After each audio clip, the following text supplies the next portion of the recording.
So our heading is gauge transformation.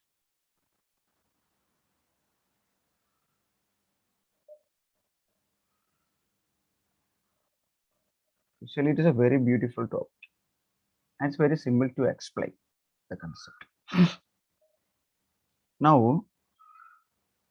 consider a charge and current configuration.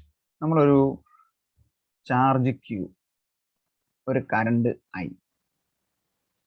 ഈ ഒരു consider അല്ലെങ്കിൽ given a charge and current configuration, then നമുക്ക് ചാർജിന് അതിൻ്റെ density it can be explain in terms of rho of R T and J of R T. Current ഡെൻസിറ്റിയുടെയും charge ഡെൻസിറ്റിയുടെയും ടേമിൽ നമുക്കതിനെ എക്സ്പ്ലെയിൻ ചെയ്യാം. And with respect to these two things, with respect to these rho and j, there exists a unique E and B. Unique E and B എന്ന് പറഞ്ഞു കഴിഞ്ഞാൽ ആ റോയ്ക്കും ആ ജെയ്ക്കും കറസ്പോണ്ടിങ് ആയിട്ട് ഒരേ ഒരു ഇലക്ട്രിക് ഫീൽഡ് മാത്രവും ഒരേ ഒരു മാഗ്നറ്റിക് ഫീൽഡ് മാത്രമേ കാണുകയുള്ളൂ. But we can formulate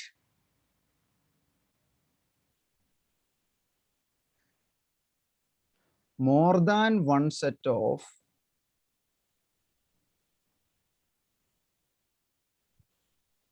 V and A corresponding to this E and B. അതാണ് നമ്മൾ ഗേജ് ട്രാൻസ്ഫോർമേഷനെ ചെയ്യാൻ. അപ്പോൾ ഇത് I have a particular charge and I have a particular current.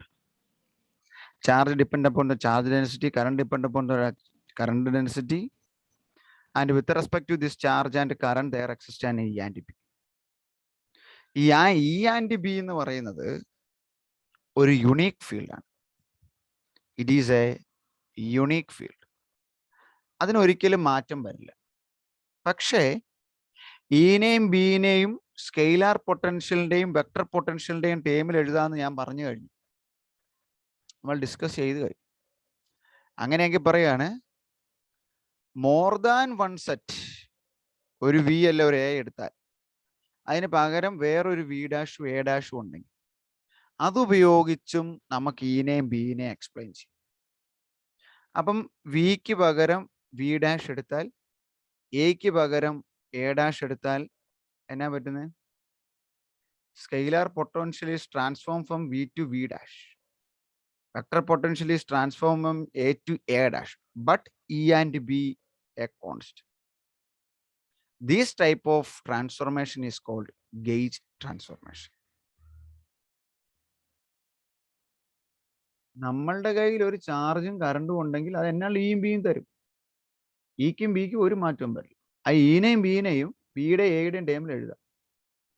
അത് വിക്കും എയുടെ ഒരു ടേമിൽ എഴുതുന്ന പോലെ തന്നെ വിനെ എനെയും ട്രാൻസ്ഫോം ചെയ്തിട്ട് ചിലപ്പം ബി പ്രൈമിലും എ പ്രൈമിലും എഴുതാം. പക്ഷെ എന്തുകൊണ്ടിരിക്കുന്ന കണ്ടീഷൻ? കിട്ടുന്ന ഇയും ബിയും ഒരു കോൺസ്റ്റന്റ് ആയിരിക്കണം. This type of transformation is called gauge transformation. Now, this transformation is formulated by the observer. നമ്മൾ ഈ ചാപ്റ്ററിലോട്ട് റിലേറ്റിവിറ്റി ഒക്കെ കടന്നു വരാൻ പോകും. ഒരു ഒബ്സർവർ ആണ് ഈ ട്രാൻസ്ഫോർമേഷൻ ഫോർമുലേറ്റ് ചെയ്യുന്നത്. എന്ന് വെച്ചാൽ ഇപ്പം ഇവിടെ V1 അല്ലെ വി ആണ്, എ ആണ് ഇവിടുത്തെ വാല്യൂ. പക്ഷേ ഞാൻ ഇവിടുന്ന് മറ്റൊരു സ്ഥലത്ത് നിന്ന് മെഷർ ചെയ്തപ്പം അവിടെ വേറൊരു വാല്യൂ ആയി, വി പ്രൈം എ പ്രൈം ആയി. So only one observer can be change this value. അല്ലെ രണ്ട് സ്ഥലത്ത് പോയി അത് മെഷർ ചെയ്തുകൊണ്ട് വന്നു. സോ ഇനി നമ്മൾ എ ഡാഷും വി ഡാഷും ഉപയോഗിച്ചിട്ട് ഇയും ബിയും ആദ്യത്തെ തന്നെയാണെന്ന് പ്രൂവ് ചെയ്യുമ്പം ഈ ഗേജ് ട്രാൻസ്ഫോർമേഷൻ എന്ന് പറഞ്ഞാൽ ഷോർട്ട് എസ് അല്ലെങ്കിൽ ഷോർട്ട് നോട്ട് അല്ലെങ്കിൽ ഒരു ഷോർട്ട് ആൻസർ പ്രൂവ് ചെയ്യാൻ പറ്റും. For this consider our equation for E and B. കഴിഞ്ഞ ദിവസം ഇയും ബിയും എഴുതിയില്ലേ നമ്മൾ? ഇയും ബിയും in terms of V and A ഏതൊക്കെയായിരുന്നു Aswathy? E equal to del cross A. അല്ല, E equal to minus del V minus dou A by dou minus dou A by dou T minus dou A by dou T. B is equal to del cross A. del cross. എനിക്ക് തോന്നുന്നു ഇത് equation number 1 ഉം ഇത് Equation number 2 ആയിരുന്നു. 2. Now consider two set of scalar and vector potential.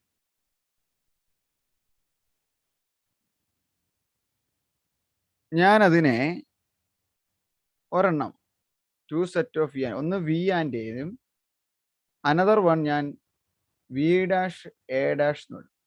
ഇവിടെ dash കൊടുത്താണ്. പുതിയ പഴയ വിയും എയും ഇവിടെ കിടക്കുന്ന വിയും എയും അതിനെ ഞാൻ പുതിയ ഒരു വി ഡാഷ് എ ഡാഷിലോട്ട് ട്രാൻസ്ഫോം ചെയ്തു.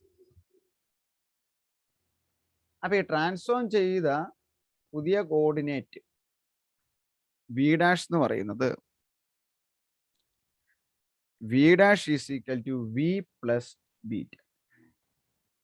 വി എന്ന് പറയുന്നതിൻ്റെ കൂടെ മറ്റൊരു വാല്യൂ അല്ലെ മറ്റൊരു വെക്ടർ വാല്യൂ കൂട്ടുന്നതാണ് വി ഡാഷ്. അതുപോലെ എ ഡാഷ് എന്ന് പറയുന്നതും എന്നതാണ് എയുടെ കൂടെ മറ്റൊരു വാല്യൂ കൂട്ടുന്നതാണ്. അത് നിങ്ങൾ വേണേൽ ആദ്യം ഇത് എഴുതിക്കും, എ എഴുതിക്കും. അപ്പം എ ഈക്വൽ ടു ആൽഫ അല്ലെ, ആൽഫ തുടങ്ങുന്ന അക്ഷരം എ, അങ്ങനെ ഓർത്താൽ മതി. A prime is equal to A plus alpha, V prime is equal to V plus beta. That is our equation number 4a. ഇനി നമ്മൾ എന്നാ പറഞ്ഞത്? ഇങ്ങനെ മാറ്റിയാലും ഇക്കും ബിക്കും no change. That means 4a produce no change in E and B. അപ്പോൾ ഇവിടെ ഒരു ഇക്വേഷൻ നമ്പർ 1 ഉണ്ടല്ലേ. ഇക്വേഷൻ നമ്പർ 1 എടുത്താൽ ബിയുടെ ഇക്വേഷൻ ആണ് ഡെൽ ക്രോസ് എ. അപ്പൊ ഡെൽ ക്രോസ് എ ചെയ്താൽ അതേ ഉത്തരം തന്നെ ആയിരിക്കും ഡെൽ ക്രോസ് എ പ്രൈം ചെയ്യുമ്പോഴും കിട്ടുന്നത്. അതാണ് അതിൻ്റെ അർത്ഥം. അപ്പൊ എ പ്രൈമിന് പകരം del cross A plus alpha എന്ന് എഴുതാം. That's equal to del cross A plus del cross alpha എന്ന് എഴുതാം. ഏതിനെ? ഡെൽ ക്രോസ് എനെ തന്നെ. അപ്പൊ നോക്കി, ഇത്രയും വ്യത്യാസം വന്നു. ഇത്രയും വ്യത്യാസം വന്നാൽ ഇത് രണ്ടും തുല്യമാകണമെങ്കിൽ ഈ ടേം 0 ആകണം. That means del cross alpha is equal to 0. കഴിഞ്ഞ ദിവസം പറഞ്ഞു, ഒരെണ്ണത്തിന്റെ കേള് 0 ആയാൽ അതിനെ ആൽഫാനെ മറ്റൊരു വെക്ടറിന്റെ സ്കെയിലാർ പൊട്ടൻഷ്യലാക്കി എഴുതാം. So alpha is equal to minus del, പുതിയ വെക്ടറിനെ ഞാൻ ലാംഡ എന്ന് വിളിച്ചു. That is equation 4.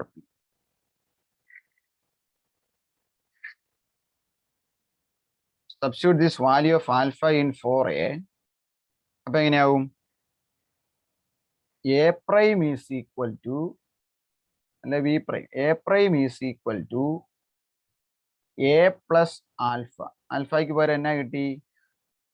മൈനസ്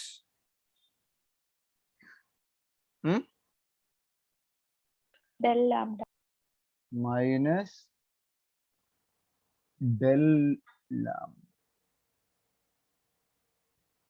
ഇവിടെ ഡെല്ലിന്റെ മൈനസ് ഡെല്ലിന്റെ ആവശ്യമില്ല കേട്ടോ, അതിന്റെ ആവശ്യമില്ലല്ലോ.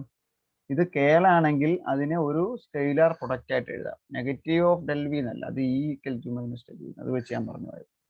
സോ ആൽഫ എന്ന് പറഞ്ഞ ഡെൽ വി ആണ്. അപ്പൊ എ പ്രൈമിനെ എങ്ങനെ എഴുതാം എന്ന് പറഞ്ഞേ? A prime is equal to A plus alpha, or that is equal to a plus delta lambda, and v prime is equal to, വേറെ ചേഞ്ച് വല്ലതും വന്നോ വി പ്രൈമിന്? ഇല്ല. V prime is equal to V plus B.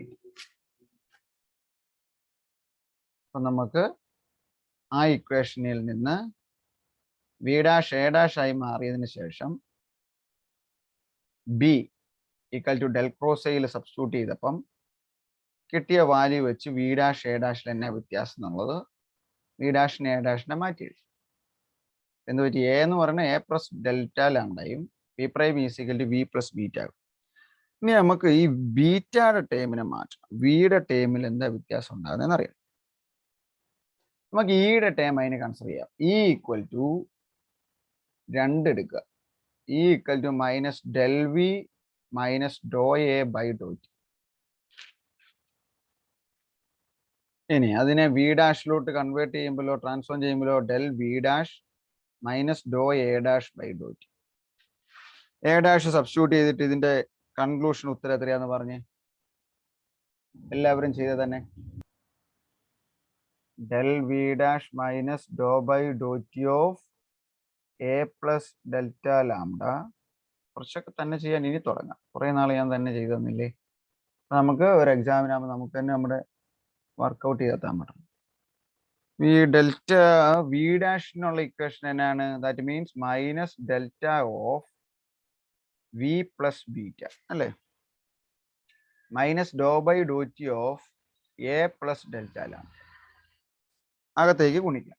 That is equal to minus delta V minus delta beta minus Dr A by Dr T minus ഇതെങ്ങനെ ഈ delta വന്നു? E equal to minus del V.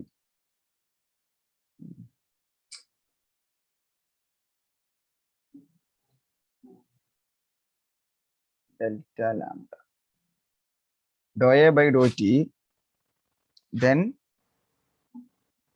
del of dou lambda by dou t നേടും. ഇനി E is equal to minus del v minus dou a by dou t മാറ്റുന്നതിന് മുമ്പ് ആ രണ്ട് term ഇതുവാ, പിന്നെ മിച്ചം ഏതേ ഉള്ളൂ. അപ്പൊ ഇത്രയും ടേം 0 ആയിപ്പോ. ഈ ടേം അവിടെ കൂട്ടുമ്പോൾ 0 ആയിപ്പോ. അതിനകത്തൊരു ഡെൽറ്റ കോമൺ ഉണ്ട്. Minus of delta of beta plus doh lambda by Dr T equal to 0. നെഗറ്റീവിനെ എപ്പുറത്തുണ്ട് 0 ഈക്വൽ ക്യാൻസൽ ചെയ്യുക. Delta of beta plus doh lambda by Dr T equal to 0. കിട്ടിയോ?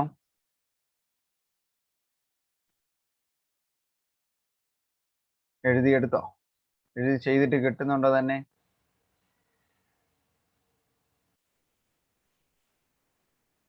കീർത്തി കിട്ടിയോ? തന്നെ ചെയ്യണം. ഇവിടം വരെ എത്തിയോ? നോക്കി എഴുതുവാണോ ചെയ്ത തന്നെ എത്തിയോ? Very good. നൗ ഇപ്പൊ ഇത് നോക്കിയേ, delta of something is equal to 0 എന്ന് പറഞ്ഞാൽ അതിന്റെ അർത്ഥം എന്നാ? ഡെൽറ്റ എന്ന് പറഞ്ഞാൽ I into doh by doh X അല്ലെ, plus J into doh by doh Y plus K into doh by doh is del. അത് of something value equal to 0 എന്ന് പറഞ്ഞാൽ derivative of a constant equal to 0 ആണ്. അപ്പൊ നമുക്ക് എന്നാന്ന് പറയാൻ പറ്റും? Beta plus doh lambda by Dr T എന്ന് പറയുന്നത് ഒരു കോൺസ്റ്റന്റ് ആണ്. അപ്പം അതിനകത്തുള്ള ടൈം ടേമേ ഉള്ളൂ, ഈ ടേമുകൾ ഒന്നുമില്ല. So it is independent to position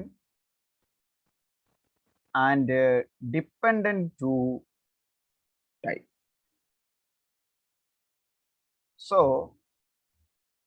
therefore I write this term beta plus dou lambda by dou t to another vector k of t that is depend on time, not depend on position. അങ്ങനെ ഒരു vector ആയിട്ട് അങ്ങനെയെങ്കിൽ beta എന്തായി? Minus Dr lambda by Dr T plus K of T.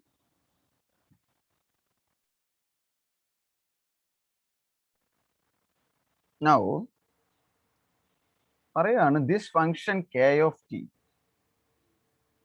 This function absorbed to lambda but it will does not affect the relation delta lambda equal to alpha. നമ്മൾ നേരത്തെ എഴുതിയ relation ആയിരുന്നു. I think that is equation number 4b ആയിരുന്നു. 4bക്ക് change ഒന്നും വരരുത്. അങ്ങനെ ഒരു കൺസിഡറേഷനില് ബീറ്റയിനെ ഈ ടേം മാറ്റിക്കളഞ്ഞു കഴിഞ്ഞാൽ അല്ലെങ്കിൽ അബ്സോർബ് ചെയ്ത് കളഞ്ഞു കഴിഞ്ഞാൽ നമുക്ക് എഴുതാൻ പറ്റുന്നത് beta is equal to minus Dr lambda by Dr T. That is equation number 4C. അപ്പൊ നമുക്ക് എത്രയാണായി? 4A എന്ന് പറയാവോ? A prime is equal to, പെട്ടെന്ന് പറഞ്ഞേ, A prime is equal to A plus alpha, B prime is equal to B plus beta, 4A 4B.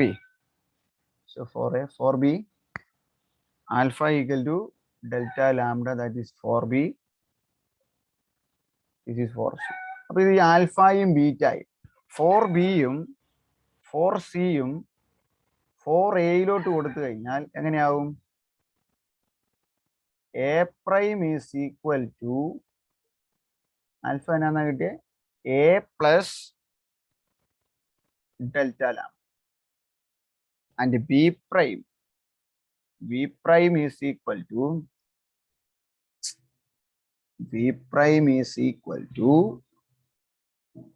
plus beta. Beta എന്നാണ് കിട്ടി? V minus dou lambda by dou t. This is equation number 5A. These are the gauge transformed equation. അപ്പം ഇതിനെ ഇനി substitute ചെയ്ത് കഴിഞ്ഞാൽ കിട്ടുന്ന ഇയും ബിയും ആദ്യത്തെ ഇയും ബിയും തന്നെയായിരിക്കും എന്ന് പറഞ്ഞു കഴിഞ്ഞാൽ നമുക്കൊരു എ ഉണ്ടായിരുന്നു, നമുക്കൊരു വി ഉണ്ടായിരുന്നു. അപ്പൊ ആ എയുടെ കൂടെ ആ വെക്ടർ എയിനെ എന്നാ ചെയ്തു? നമ്മൾ കണ്ടുപിടിച്ച ഒരു സ്കെയിലർ ഫംഗ്ഷൻ ലാംഡ ആ വെക്ടർ എയുടെ കൂടെ കൂട്ടിയെടുത്തു. ദസ് അതുപോലെ തന്നെ എന്നാ ചെയ്തു? വിയിൽ നിന്ന് അതിന്റെ ടൈം ഡെറിവേറ്റീവ് കുറച്ചെടുത്തു. അങ്ങനെ കിട്ടുന്ന ന്യൂ എ ഡാഷും ബി ഡാഷും കൊടുത്തു കഴിഞ്ഞാൽ നമുക്ക് കിട്ടുന്ന ഇക്കും ബിക്കും നോ ചേഞ്ച് ആയിരിക്കും. Here it is converted in terms of lambda. അല്ല, ഈ ലാംഡയിലെ വ്യത്യാസം വന്ന് എക്ക് ഓർക്കുക, A prime equal to A plus delta lambda, V prime is equal to V minus Dr lambda by D T, and this lambda is called gauge function. അപ്പൊ ഇവിടെ വന്നിട്ട് രണ്ട് sentence എഴുതിക്കൂ. Thus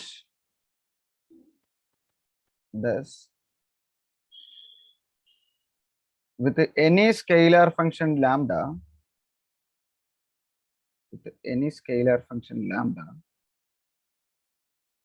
if you add delta lambda, if we add delta lambda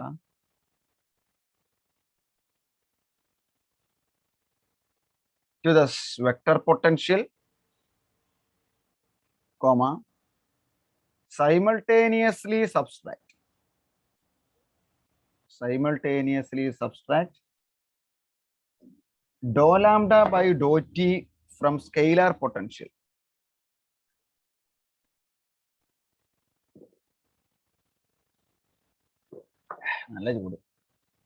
It will not affect capital E and P. So this transformation is called gauge transformation, and lambda is called gauge function.